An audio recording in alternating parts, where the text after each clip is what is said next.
Hey, Rich, how you doing today, man? I'm pretty good. How are you, Chad? Good, good, good. Hey, I wanted to thank you for taking some time to sit down and talk to me. I know it's you got a busy schedule with everything that you've got going on, so appreciate you shaving out some time here to answer some questions about appraisals. I know that everybody's always asking questions about appraisals all the time here, so glad to get you on here to answer some questions. So deeply appreciate it, man. Hey, not a problem. Glad you asked. It's my pleasure. Awesome, awesome. So tell me a little about yourself. So how long have you been an appraiser slash realtor? Where do you live, and what states are you licensed to do business in?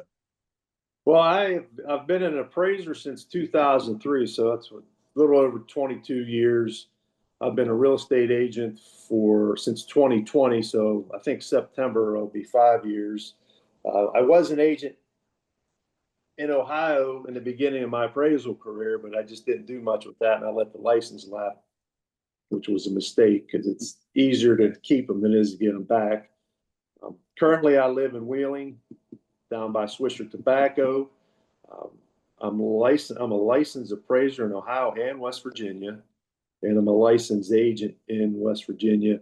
And I'll probably sometime in the near future get my license in Ohio. And I'm on the fence about PA. My broker wants me to get my PA license, but Claysville and Right. West Alexander and all that. I don't want to go up to Pittsburgh or anything. Okay, that's a whole Fully different. understand that. I've been thinking about that as well too, and I don't know how much I want to travel into Pittsburgh and put on that extra market there. So I completely understand it, man.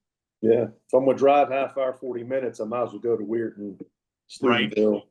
Well, that Yeah. and add another state and all the MLS fees and everything else, it just starts to add up to you. So, Oh plus yeah. different CE hour requirements and everything. So I completely get it, man. I completely get it. So let's start off with a basic question for you. So, what is an appraisal? I have clients all the time that ask me that question, and you being a licensed appraiser, what is an appraisal? Well, to put it in basic terms, an appraisal can be broken down into two components. You got the appraisal, which really goes on in my mind while I'm collecting all the data and reading and going over all the information that I can find to come up with a value, with an opinion of market value. And the other component of it is the actual appraisal report. Now, the final value is called an opinion of market value. So that is really my opinion, but it's supported by the comparable sales. So if I'm appraising a house and we'll pick Woodsdale, and it's a 2,000 square foot old Victorian style home, 4 bedrooms, 2 baths, in pretty good condition, maybe somewhat updated. I'm looking for similar properties in Woodsdale that have the similar features, similar square footage, et cetera. So I'm using that data to support my opinion. And like I said, the first component is gathering all the information. And part of that is I actually go out and do a site visit where I'll measure the house, physically measure it, take that information or put it in my iPad. I use an iPad for the inspections. It just puts a basic outline footprint of the house. I don't do a floor plan. It's just the outline of where the rooms are in the house. And then I'll go through the house and I'll take pictures of each room. And then as I'm going through the room, I'm taking down information like what's the finish floor? Is it carpet or luxury vinyl planking or tile or whatever the case may be? Then go through the kitchen and just getting all that information and what's been updated, what hasn't been updated. And that basically is kind of in a nutshell. It's just a process that just takes time when you get all this information and you put it in a report. And at the end of the day, it is an opinion, but that opinion is supported. And as part of being an appraiser, you have to be what they call geographically competent. And what that means is I need to understand my neighborhood and the nuances of my neighborhood.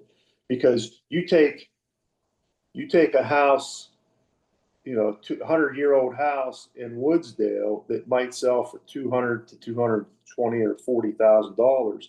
You move that up to certain neighborhoods in Pittsburgh, that might be a $300,000 house. So that's part of the geographic competence is you just really need to know your neighborhood and what sells and the values that they sell in. And our primary source of information for comparable sales is the MLS. Mhm. So Awesome. So, I mean, I know you said comparable sales. Is there anything else that you look for to determine value in a home? Like maybe there's been significant upgrades or things of that sort. everything about the house is taken into consideration. What the updates are. We look at everything from the roof to the basement. How old's the roof? How old's the kitchen? How old are the windows? Um, just the overall condition in general, and all that's taken into consideration. And again, going back to compare sales, if I'm lucky, I can find one or two Right. that just say I have a house that was completely remodeled, roof, siding, windows, all the interior, um, new bathrooms, new kitchen, new furnace, and AC. And hopefully, I can find one or two that have been completely updated and remodeled like that. But a lot of times you don't. You might find one that might have updated kitchen.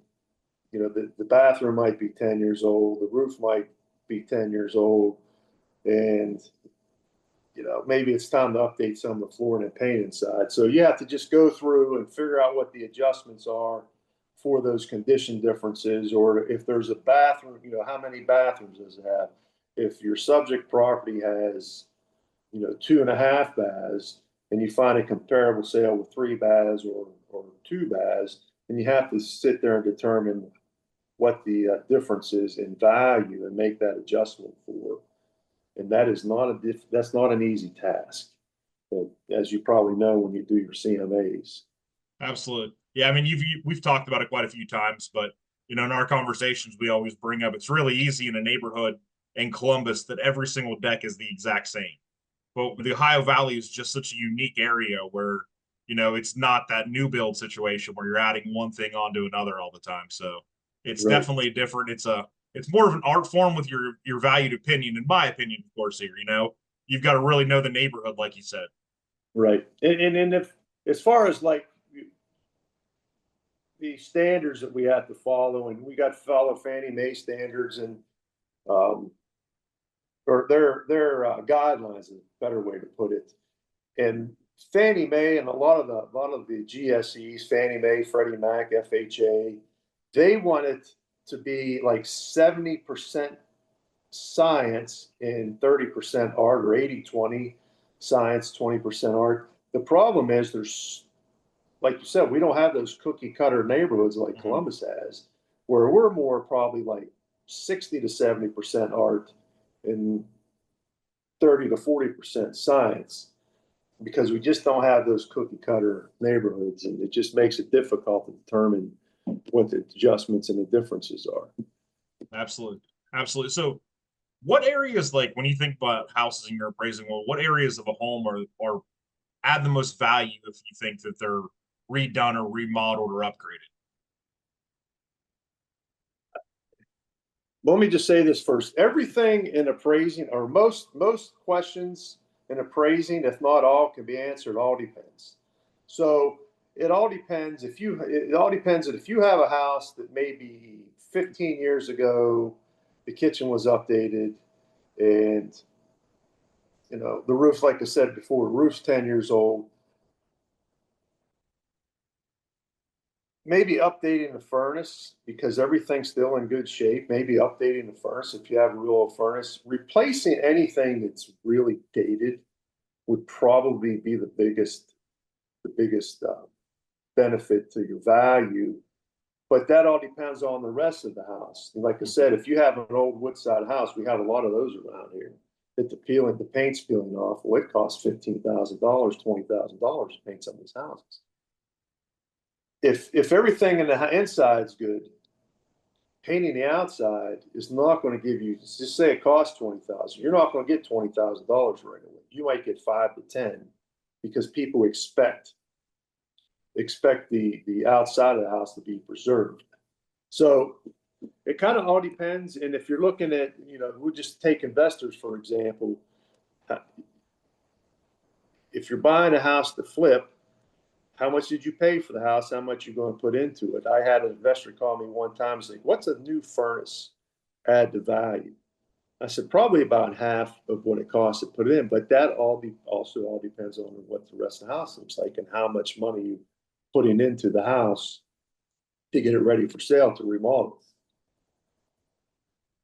I think I'm a little confusing there, I think, but We got you. We got you. Yeah, it's, I mean, I completely hear that. I I always think, tell a lot of my clients that, like, if the septic or something goes, and I'm like, look, it's expected that your septic works. right, When it comes to that, it's you, if you go put a brand new septic in for $20,000, you're not going to add no, $20,000 of value to the house. It's expected that it works. right, And that's kind of a thing for a lot of people to struggle about. Just because you put money into it doesn't mean you're going to get money out of it. A lot of times I'll deal with clients that are from out of state and they'll be looking in certain areas and they'll ask about values of a home. Well, I can flip it. I'm like, you're not going to get $300,000 out of this neighborhood. All of the money you're putting in there is not going to come back out, no matter how much you want to pump into. yeah, exactly. And I think you're right about, you, oh, not, I think you are right about things like a septic. People expect a septic system to function. Um, I've, going through people's houses doing appraisal, well, we just replaced the gas line and the water line or the sewer line or the septic. And I'm like, well, that's good. People expect that stuff to function. Now, like I said, if you buy a house and you put that money into it, you if you bought it low enough, a low enough price, yeah, you might get your money back out of it. Right.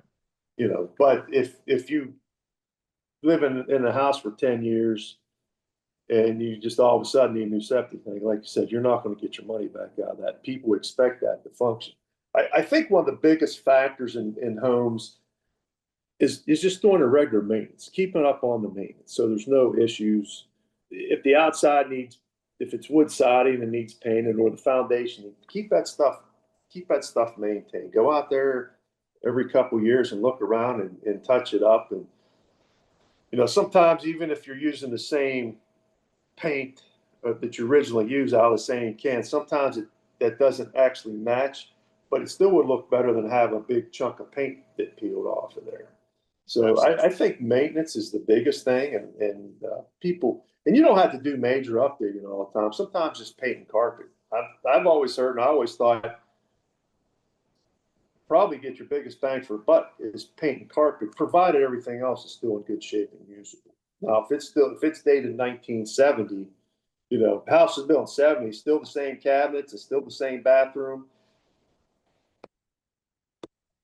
Probably paint carpet's probably not going to do you any good. Someone's going to come in there and expect to pay a low price because they're going to want to update that whole house. I'd normally agree with you about the 70s stuff, but you never know at this point. This generation might bring back that 70 cabinets. So Oh, it's that's true. I tell you what, I appraised a house in Elm Grove one time. It was a retro. They intentionally bought stuff from the 70s right. down to Retroed it out. the wallpaper, the carpet, and the furniture in the house. Everything had that 1970s feel. So, like I said, yeah, it might be someone might like that retro look. It's what the buyer wants, but you got to come up with the price on the back end of it. I get it. So Exactly. questions though, one that I deal with all the time. What are the big differences between like a conventional loan and one of the government-backed loans, whether or not that be a VA, FHA, USDA loan? What are the biggest differences there? Well, as far as value is concerned, there's really no difference. They're still looking for the same opinion of value. The only major thing between FHA, well, let's start back up. FHA, USDA, and VA, they all use HUD minimum property requirements. So those are just your minimum requirements. Things like smoke and CO detectors, chip and peeling paint, handrails. If AC's broken, central air conditioning is broken, the options are fix it or remove it. And I need to know that ahead of time because of my praising it with the AC or without the AC.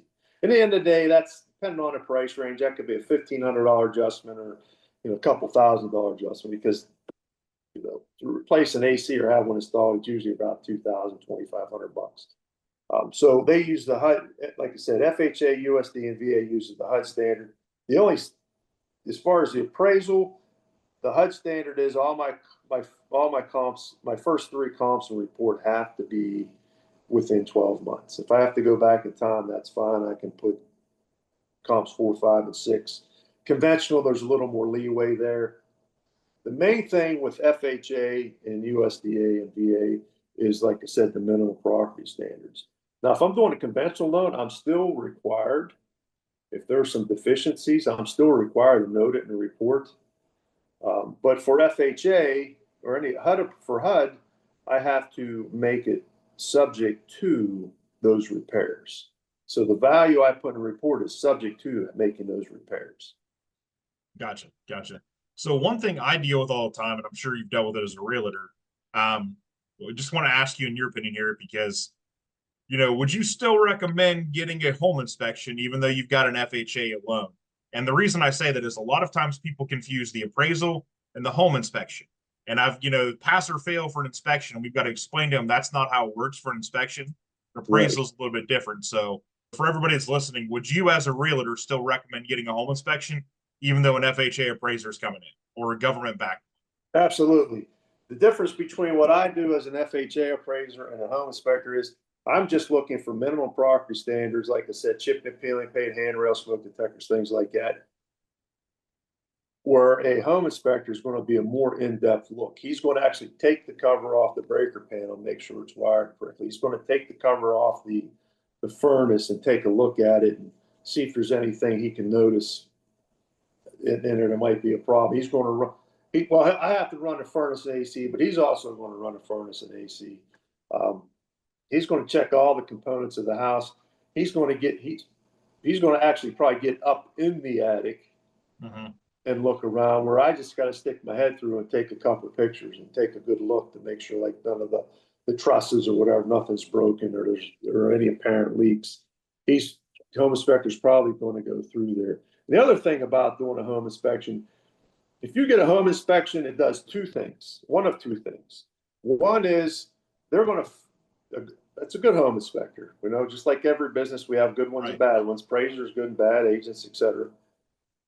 He's going to find all the problems that might be there in the house. And then from there, the buyer can decide, hey, can I live with this? Can I live with these issues and be fine with it? Or I want these problems solved before I buy the house. So if it's a conventional loan doesn't require ground fault receptacles within 6 feet of a water source. Well, I got to report as an appraiser, but the underwriter might not care about that because it's conventional. The home inspector he should find that in the inspection, and that should be okay, Mr. Buyer, Mrs. Buyer. Can you deal with that? Well, yeah, that's $20 each one. I can put those in. We're not going to haggle over the price. We're not going to, especially when you have a competitive buyer's market with those certain price ranges, they don't want to take a chance on losing it. But if you get in a situation where I've done a conventional loan or conventional appraisal, I didn't run the air conditioner. The home inspector finds a problem with the air conditioner. Well, now we got to talk.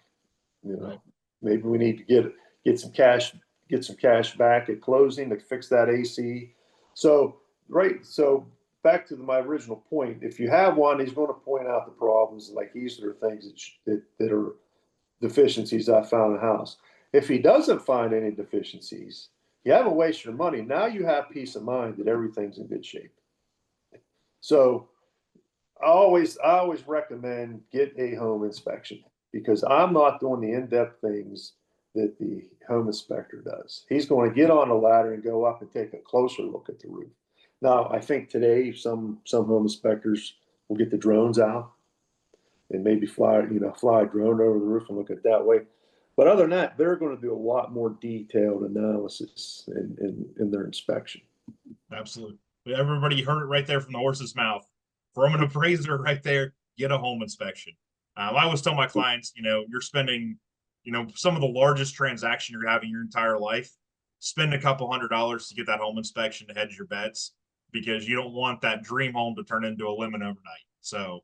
Oh yeah, you don't want to spend. I think average price is between about one charge is $349, but so between $349 and $500. There might be some that charge a little more.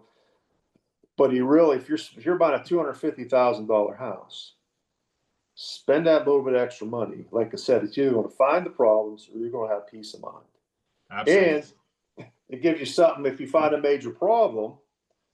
You don't want to go back in that house, because home inspectors will also do moisture testing in the basement. If there's drywall, they're testing that. You don't want to find out one day after you bought the house that the foundation behind that finished wall is cracked and buckled and bowing in, Mhm. when it could have been possibly found by the home inspector. Now you're looking at $10,000 or more to get that taken care of. You can either have like a Bob Smith engineering come in and put up the braces, or someone's got to come in, jack up the house, and replace all that block.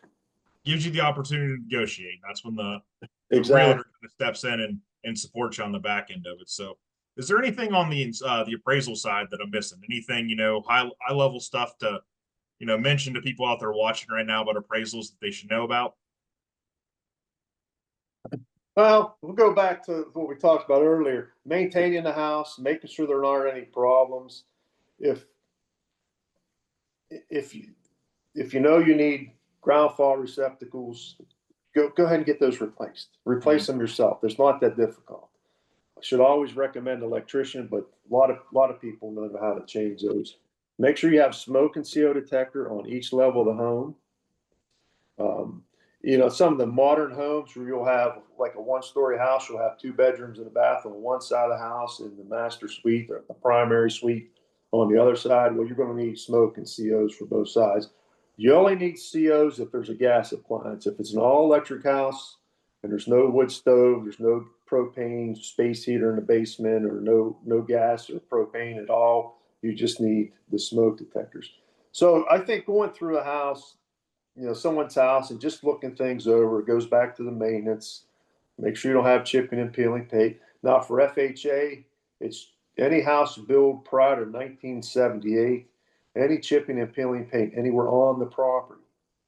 Mhm. That's inside, outside, that's fence post, those old T-posts they put out to put the clothesline across, the mailbox post, the mailbox if it's painted, anything on the property. It's not just the house.